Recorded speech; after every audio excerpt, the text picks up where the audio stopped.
My question is about the Great Apostasy.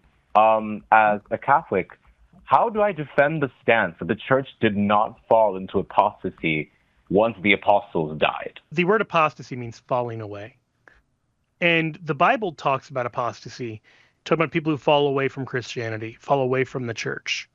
But there are Protestants and Mormons who believe in a great apostasy, where the problem isn't that people are falling away from the church. The idea is that the church has itself become apostate.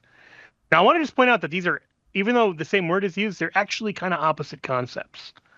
Because Mm-hmm. if I fall into apostasy, the problem is I'm not Catholic enough. If the church is apostate, the problem is that I'm too Catholic. And so even though apostasy is used in both cases, the great apostasy isn't people falling away from the church. It's the church being false. And so that's kind of the thing I would point out, just to kind of clarify what we're talking about. So how do we know great apostasy isn't true? Well, besides the fact that there's zero biblical evidence for the church falling away, like as a church, rather than people falling away from the church. You also have all of the biblical data about the church. So I'm going to give you just a few pieces because there's a lot here.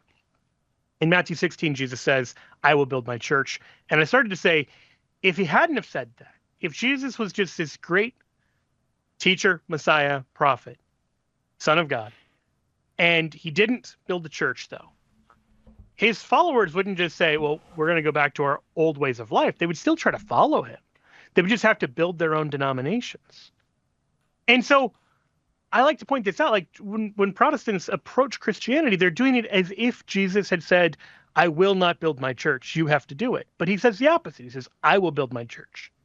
So the church isn't something we have to build. The church is something we have to find and join. Then you also have these other passages. Daniel 2, for instance, Nebuchadnezzar's dream. There's the 4 tiers, gold, silver, bronze, and then iron and clay mixed together. And they represent the 4 kingdoms that conquer Israel. It's Babylon, then it's the Perso-Median or Medo-Persian Empire, then the Greek Empire, then the Roman Empire. And we're told during the days of the 4th Empire, so during the days of the Roman Empire, a stone not formed by human hands will come and crush this, like the feet of clay, and will build a mountain that will never be destroyed. Now, that to all appearances looks like someone is coming from heaven to build a kingdom on earth, and that kingdom won't be destroyed. That's not consistent with the idea someone came from heaven, built a kingdom, and the kingdom was destroyed. Third, you have just the description of the church. It's the bride of Christ and it's the body of Christ. And the entire picture, all the way up to and including the book of Revelation with the wedding feast of the Lamb, is about this everlasting relationship between Christ and the church. And Jesus speaks of it in this way. Luke 22, he talks about the apostles sitting on 12 thrones, judging the 12 tribes of Israel.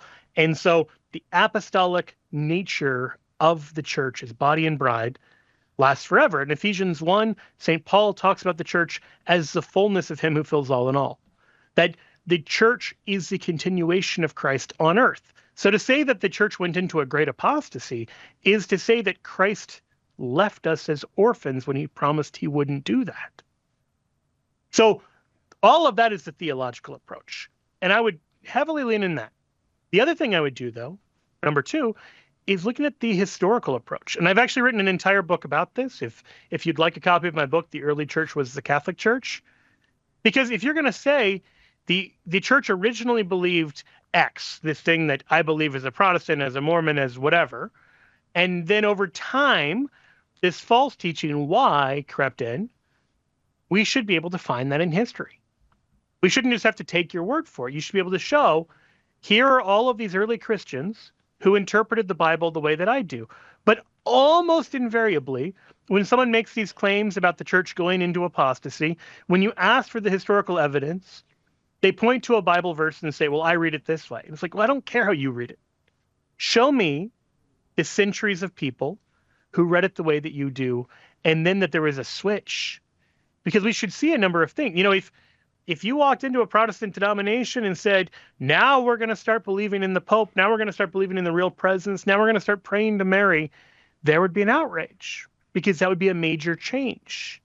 And so if all of these things that people protest about were major changes to the structure of Christianity, to the theology of Christianity, we should see major outcry. So show me the outcry. Because we can find outcry on much smaller issues along the way, and just not this one. That is a very strange absence of evidence. But more than that, we can actually find people from remarkably early on taking for granted that everybody believes these very Catholic things. So that's what I would say, that you've got the theological approach. It doesn't make sense if you understand what the church is and who built it to suggest that it was destroyed by the gates of hell. Second, you got the historical approach. We can talk about the earliest Christians, people like St. Polycarp of Smyrna, St. Ignatius of Antioch, St. Irenaeus of Lyon, and St. Justin Martyr, all before the year 200, who look and sound astonishingly Catholic.